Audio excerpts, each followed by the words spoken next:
یہ 18ویں صدی کا وسط ہے، وہ عظیم مسلم سلطنتیں جو کبھی اس خطے پر چھائی ہوئی تھیں اب اپنی آخری سانسیں لے رہی ہے۔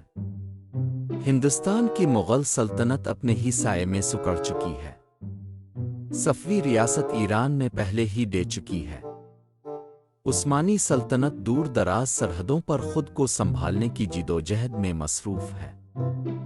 اس نازک بکھرے ہوئے عالم میں ایک سوال بار بار گونج رہا ہے، ان ٹوٹے ہوئے علاقوں کی حفاظت کون کرے گا؟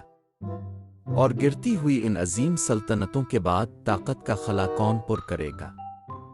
خراسان کے قافلوں سے لے کر دہلی کے بازاروں تک، پہاڑوں سے اٹھنے والے طوفان کی گرج کی طرح ایک نام گونجنے لگتا ہے، احمد شاہ ابدالی، وہ شخص جو درانی سلطنت کی بنیاد رکھے گا اور افغانستان اور پورے خطے کے مستقبل کو نیا رخ دے گا۔